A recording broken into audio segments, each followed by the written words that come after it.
আসসালামু আলাইকুম। আশা করছি আল্লাহ তাআলার অশেষ রহমতে আপনারা সবাই অনেক ভালো আছেন। আলহামদুলিল্লাহ আমরাও ভালো আছি। আজকে আমি রান্না করেছি গরুর মাংসের কালা ভুনা। তো আজকে আমি সেই গরুর মাংসের কালা ভুনার রেসিপিটি আপনাদের সাথে শেয়ার করব। আশা করছি আপনাদের খুবই ভালো লাগবে। গরুর মাংসের কালা ভুনাটা কি সেটা আপনারা সবাই জানেন, তারপরেও আমি একটু বলছি। আসলে গরুর মাংসের কালা ভুনাটা হচ্ছে মাংসটা ভাজা ভাজা করে ফেলা না, যে ভাজতে ভাজতে কালো করে ফেললাম মশলাগুলো, মাংসটা শক্ত হয়ে গেল, এমন না। গরুর মাংসের কালো ভুনাটা হচ্ছে আপনার মাংসটা ঠিকই সফট থাকবে, যেরকমটি দেখতে পাচ্ছেন আমার ভিডিওতে।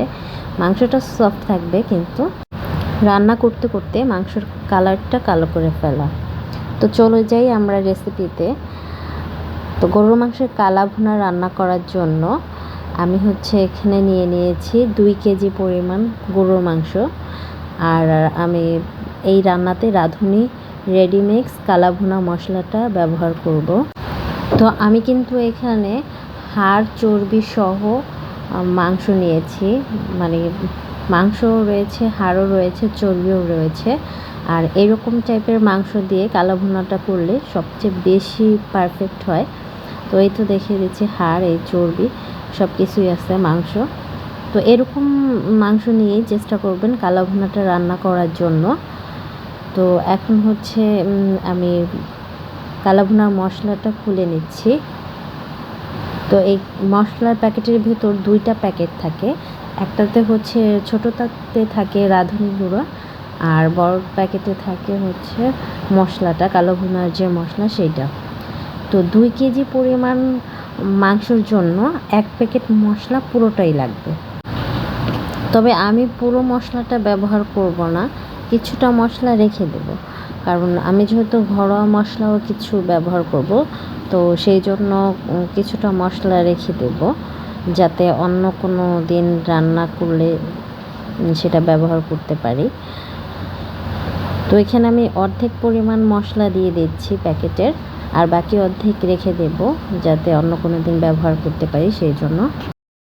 তো এরপরে ছোট প্যাকেট থেকে সামান্য একটু রাঁধুনির গুঁড়ো দিয়ে দেব, বাকিটা রেখে দেব রান্নার শেষে অ্যাড করার জন্য। আর রাঁধুনির গুঁড়োটা কিন্তু এখন না দিলেও চলবে, রান্নার শেষে এটা দিলে ঘ্রাণটা ভালো আসে। এরপরে 2টা তেজপাতা ছেড়ে দিয়ে দিচ্ছি। আর এরপরে দেব আদা, রসুন, পেঁয়াজ একসাথে ব্লেন্ডার করা। তো একসাথে 3 টেবিল চামচ দিয়ে নিচ্ছি। এরপরে দিয়ে দেব কুচি করে রাখা পেঁয়াজ। এখানে আমি 1/2 কাপ পরিমাণ পেঁয়াজ দিয়েছি, অ্যান্ড সাথে দিয়ে দিচ্ছি 1 কাপ পরিমাণ পেঁয়াজের বেরেস্তা। আর অবশ্যই পেঁয়াজের বেরেস্তাটা ব্যবহার করতে হবে, এতে কালারটাও সুন্দর আসবে, আবার স্মেলটাও ভালো আসবে। তো এরপরে দিয়ে দিয়েছি তেল, যেই তেলে আমি পেঁয়াজটা বেরেস্তা করেছিলাম সেই তেল দিয়ে দিয়েছি 1/2 কাপ। আর এরপরে দিয়েছি হলুদের গুঁড়া, জিরার গুঁড়া, অ্যান্ড স্বাদ মতো লবণ। তো লবণটা এখানে কম করে দিতে হবে, তারপরে ভালোভাবে ম্যারিনেট করে নিতে হবে। লবণটা কম করে দিতে বললাম কারণ রান্না করার সময় চেক করে আবার দেওয়া যাবে, বেশি হয়ে গেলে তখন কিন্তু খেতে ভালো লাগবে না। তো আমি এটাকে ভালোভাবে হাত দিয়ে ম্যারিনেট করে রাখছি। ম্যারিনেট করে কমপক্ষে 1 ঘন্টা রেখে দিতে হয়, এতে করে মাংসের টেস্টটা, ফ্লেভারটা অনেক ভালো আসে।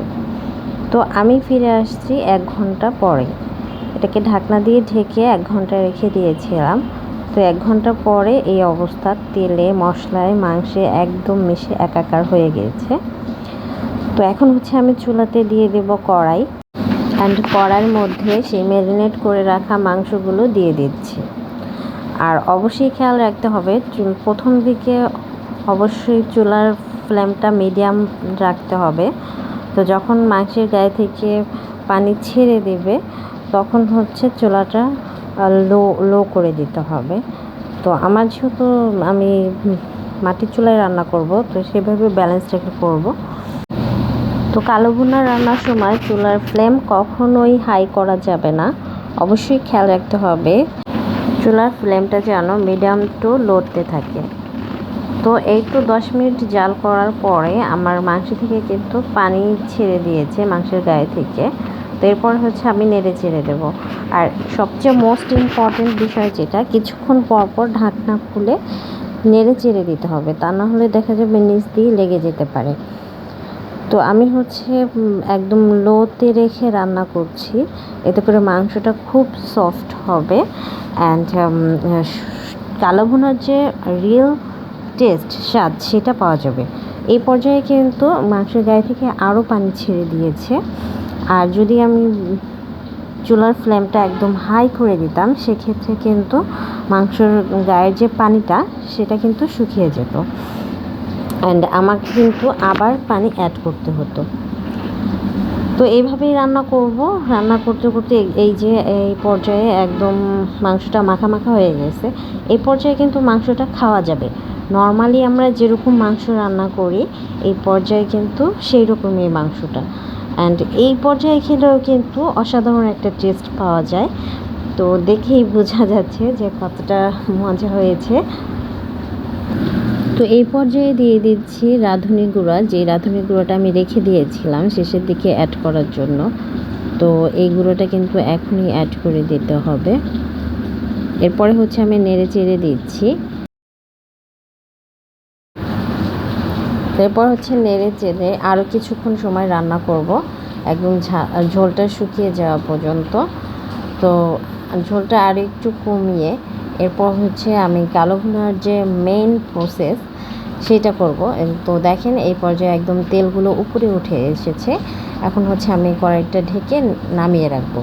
অ্যান্ড অবশ্যই চেক করে নিতে হবে যে মাংসটা সেদ্ধ হয়েছে কিনা, নরম হয়েছে কিনা, তা নাহলে কিন্তু মাংসটা খেতে অনেক শক্ত লাগবে আর কালো ভুনার যে আসল টেস্ট সেটা পাওয়া যাবে না। তো এখন হচ্ছে আমি বাগার দিয়ে নেব, এটা হচ্ছে কালো ভুনার মেইন প্রসেস। তো এজন্য আমি কড়াইতে 1 কাপ পরিমাণ সরিষার তেল দিয়ে দিয়েছি অ্যান্ড এর মধ্যে 1/2 কাপ পরিমাণ পেঁয়াজ কুচি দিয়ে দিয়েছি। যেহেতু আমি আগেও পেঁয়াজ কুচি অ্যান্ড পেঁয়াজ বেরেস্তা ব্যবহার করেছি, তো সেই জন্য এখানে আমি 1/2 কাপ পরিমাণ পেঁয়াজ কুচি দিয়ে দিয়েছি। আর এখানে কিছুটা রসুনের কুচি আছে, তো রসুন কুচিটাও আমি অ্যাড করব, এতে করে ফ্লেভারটা অনেক ভালো আসে। এরপরে দিয়ে দিচ্ছি আদা কুচি। এখন এগুলোকে আমি ভাজা ভাজা করে নেব।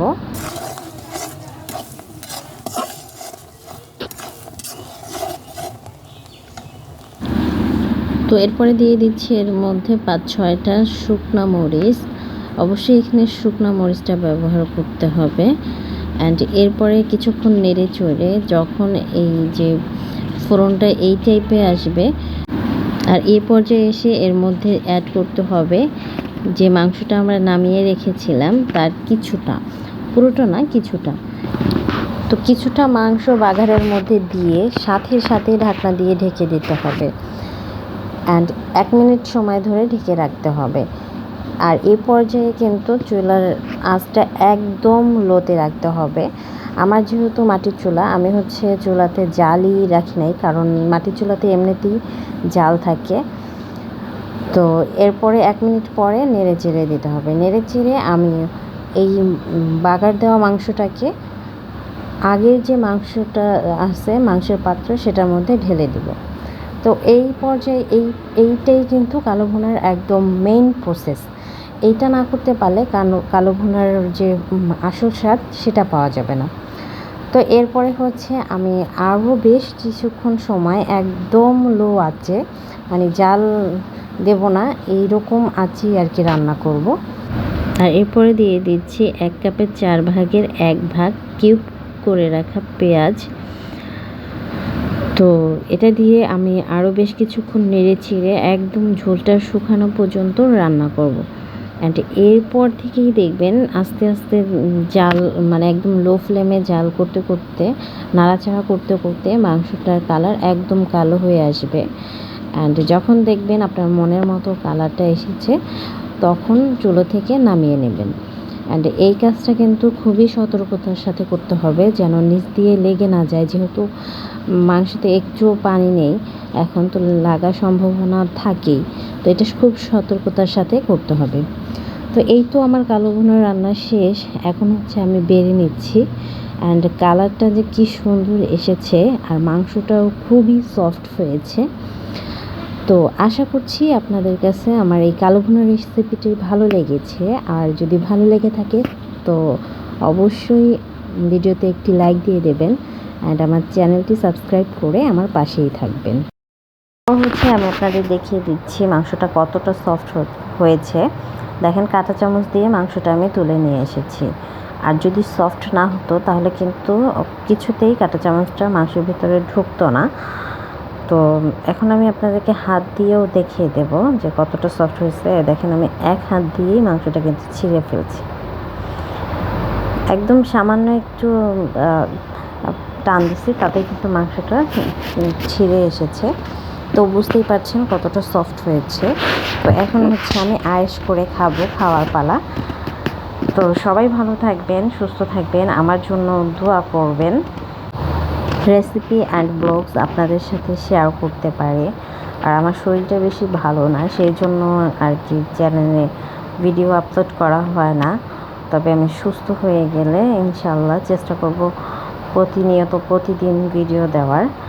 তো সবাই ভালো থাকবেন, আল্লাহ হাফেজ।